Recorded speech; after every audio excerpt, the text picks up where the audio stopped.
Hello everyone, Wade from High Tech Legion here, and with over 1,500 videos uploaded, if you haven't seen it here, you may not have seen it anywhere. So in this video we're going to be checking out the MSI Nightblade, which has been updated for the Z97 boards. So it has the Z97I Gaming AC motherboard in it, and so this is a bare-bones system that's targeted at gamers rather than what a bare-bones system is typically targeted at budget users. So what you get here is a nice small form factor system. You get the case and the motherboard, power supply, all pre-installed into the system, and then all you have to do is add in your CPU, CPU cooler, hard drive, and optical drive if you want it, as well as a graphics card if you're going to be running a discrete card. So let's definitely check out the outside of the case.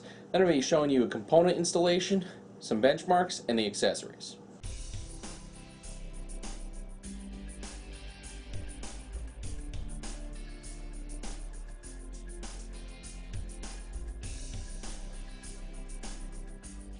First, let's check out the outside of the case, and we're taking a look at the front first.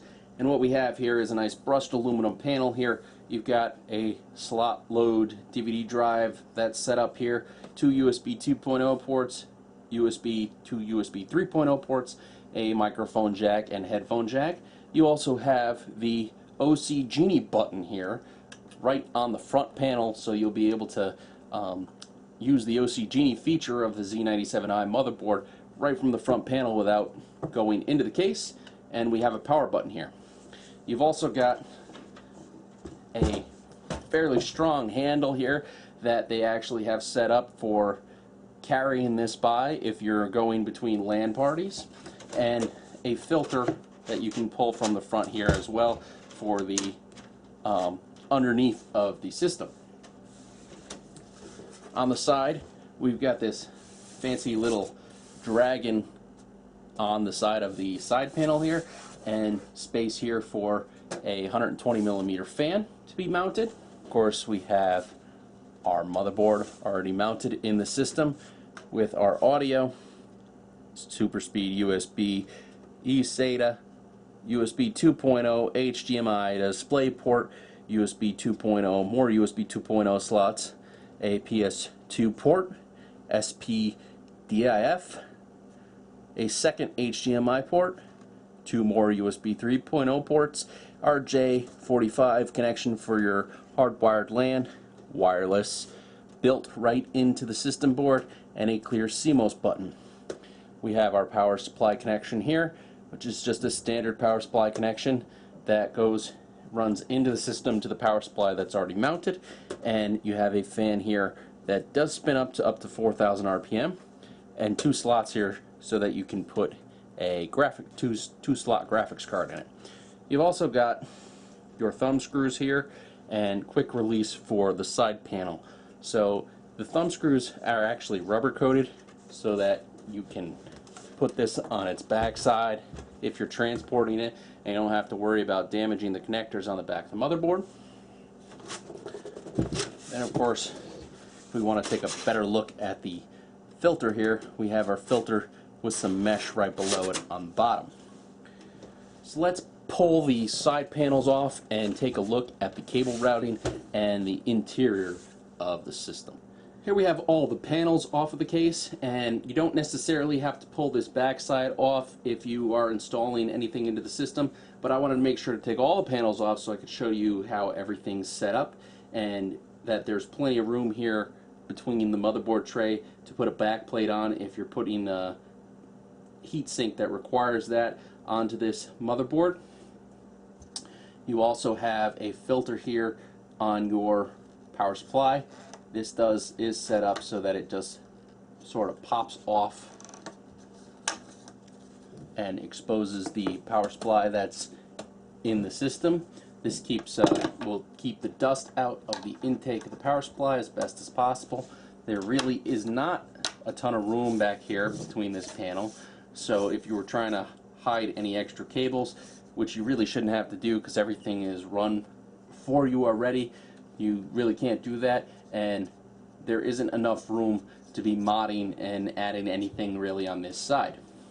So really the only reason to pull this side panel off is to be putting a back plate in for your heatsink.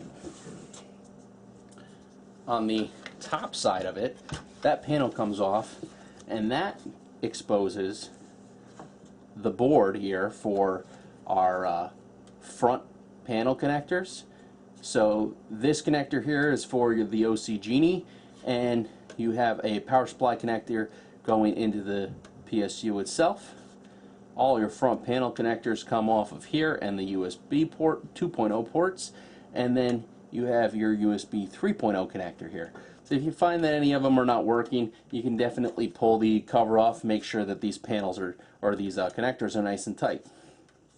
You can see that they've routed everything and attached everything in here fairly nicely with these adjustable ties. And then right here is where your 2.5-inch drives are going to mount. There's two spots. There's one that is already taken up by a card that they've put in place that can take two MSATA SSDs, but there's room for a second 2.5-inch drive here, so you can put your SSD here, and they've got your power cable and your data cable for your SATA already here for you, so you don't have to route any of that stuff. Of course, we can see the extension cable off of our power supply here that goes over to here into the power supply itself. Through the bottom, you've got some room here, and you can definitely do some crazy things with this if you're a modder. Pull the bottom panel off and maybe add some things in here. You can see again that they've routed a lot of the cables for you already. You've got your PCI Express cables here that are going to come in here and connect on your card.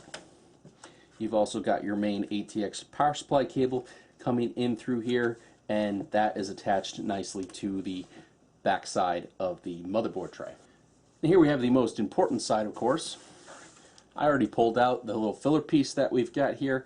This just slides in here and allows you to put a 120 millimeter fan in here if you are so inclined to do so.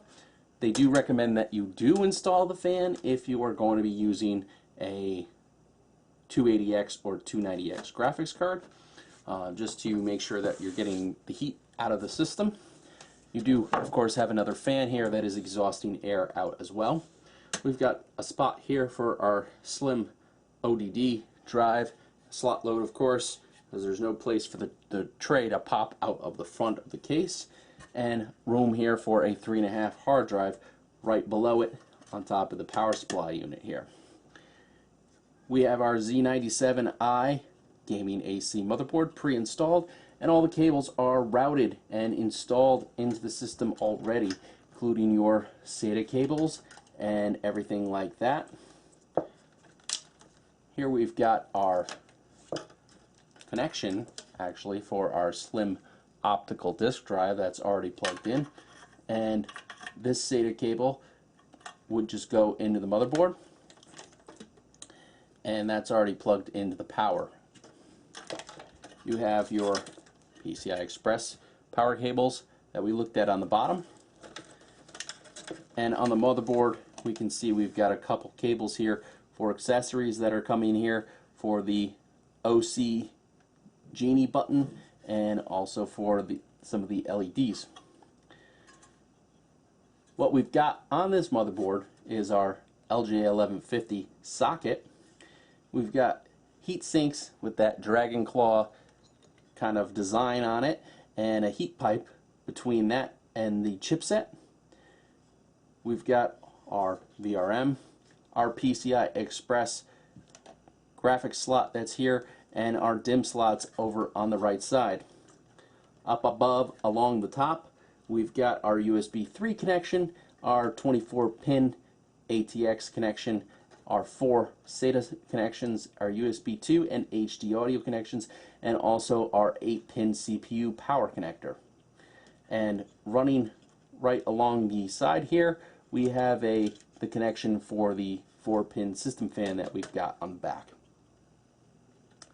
So you've also got this wireless module which does thankfully come pre-installed in this system on the board. These are a little bit tricky to install if they're not on the board already. So definitely what you get here is a well-designed little case that has everything pre-installed for you nicely, so that it's very easy to be able to throw everything in here and have a system put together in no time at all.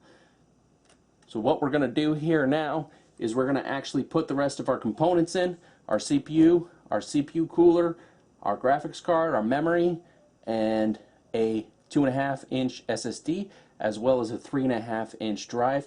I'm not going to be installing an optical disk drive because I don't really use them, but if you do use them, it's nice that the capability is there to have that slot load drive. So let's go on to the system build. The very first things that I've installed into the system is the 4770K CPU that I'm using into the CPU socket, and also my memory, Corsair memory, over here in those slots.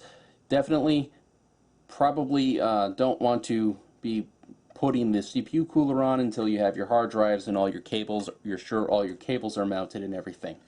The last thing that's going to go in, of course, is our GPU, since that's going to take up quite a bit of room. The hard drive 2.5-inch drive installation is pretty simple. We've got two little slides here and screws that are provided for attaching that. And once you've screwed those in, all you got to do is take your hard drive and slide it up into the hard drive cage up here. Clips into place, and then we can just take our cables that they've already routed for us and connect them right into our drive, and we'll have those in place. Obviously, if you're going to be using MSATA drives, you're going to want to put those on the card first, just so you don't have to be pulling this out, you know, in the meantime. So let's finish connecting these cables up, and then we can say that our 2.5-inch SSD boot drive is already installed. All set, very quick, doesn't take very much work at all to get that done. And just kind of push our cables back up a little bit, and everything is still nice and neat right from the factory. Okay, so we've got our 3.5-inch hard drive installed into the system. Simply all you have to do for that is slide the hard drive into the drive bay here, and then you're going to insert two screws on the bottom, through the bottom here, into the side of it, and two screws through the top into the drive to hold it in place. The one over in the front here is actually a little difficult, and certainly if you aren't too worried about it, you can leave that one out as long as you get the 3 screws into the drive bay. Definitely something that I think would be nice for this would be if the drive bay for this and the drive bay for the 2.5-inch drives was toolless, of course, because then you wouldn't have to worry about trying to put screws into things in tight spaces. So just wanted to show you this bracket again for the other 2.5-inch drive bay location. I first showed it like this. It actually goes in like this, and you would mount your SSD first to this and then screw this into place if you weren't using the optical disk drive bay. Of course, there's 4 SATA ports on this motherboard, so if you did want to use 2.5-inch drives here and the 3.5-inch and an optical drive, you would definitely have to pull the 2 SATA cables off of the little card that they have in here for MSATA drives. So definitely consider things before you go deciding exactly what you want to do. One thing that I also did was just a little bit more cable management. You've got a little bit of room here that you can kind of tighten, twist tie, or zip tie cables to the bracket here if you wanted to. So I'm going to install the CPU cooler now. Definitely being a mini-ITX board, you need a more narrow cooler than you would fit in a lot of other cases. just to make sure that you're not interfering with your graphics card and your memory and things like that. So I'm going to put the CPU cooler in, and then I'm going to put the PCI Express graphics card in, and we'll see how this system does. So now we've got everything installed in the system. We've got our CPU cooler and our PCI Express video card, the 280X. That installs simply by pulling the two screws here and lifting this bracket off. You can take out the plates, and they are replaceable, so they don't punch out, they just kind of lift out. So you can put them back in if you're not using them for some reason. And definitely something to note here is that this bracket right here is movable. So it was kind of like in the middle here, and I moved it to the end to support my graphics card. And while it's supporting the graphics card, I had to move it to actually get it out of the way of the fan here so that it wasn't hitting this bracket a little bit. So that's something to keep in mind that you may want to consider, is definitely move this. You have some space here to move this depending on the graphics card you're using. It's nice that there's a little support here since it's facing sort of the other way. There's a lot of gravity pulling on it, and you don't want to be damaging your card or your PCI Express slot, of course.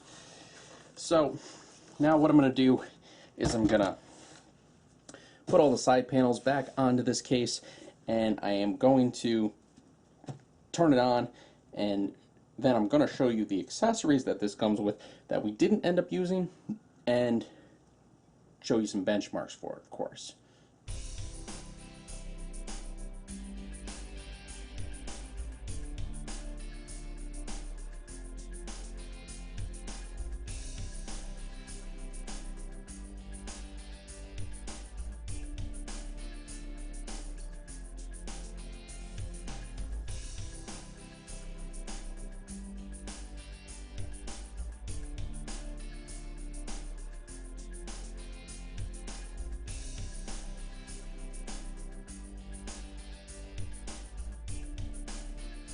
So what you get for accessories with the Nightblade is you get the bracket to be able to install a 2.5-inch drive into the optical disc drive bay. You get a 4-pin fan splitter so that if you are going to install the second fan on the side of the case here, you can split it from the header on the motherboard. We of course get screws for our 2.5-inch hard drives, screws for putting into the quick releases on the side panel to hold them in place. Also screws for the 3.5-inch hard drive that we used, and screws to hold the second fan into the little bracket that would go in here if you're using that. Of course, we get a driver CD here with all the drivers and utilities that you might want on the MSI disc. We get a Nightblade user guide, quick guide basically, and then you get a more detailed user guide here in multiple languages. There's a cover that velcros onto the handle on the front to pad it a little bit if you are taking this to LAN parties.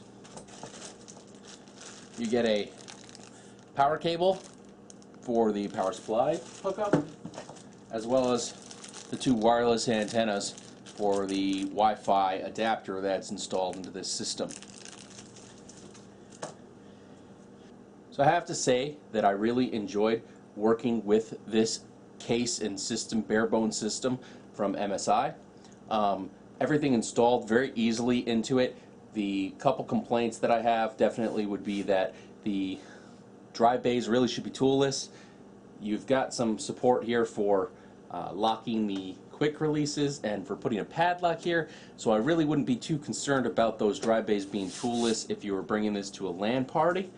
Of course, the cooling actually works really well on it. However, the fans are high RPM fans, so they can get a little bit loud.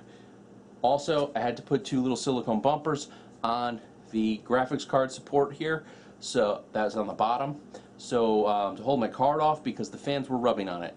So there are two soft rubber bumpers on there, but I had to put two hard silicone bumpers because it didn't really lift my card off of it enough and give it enough support to keep it from kind of flexing down a little bit.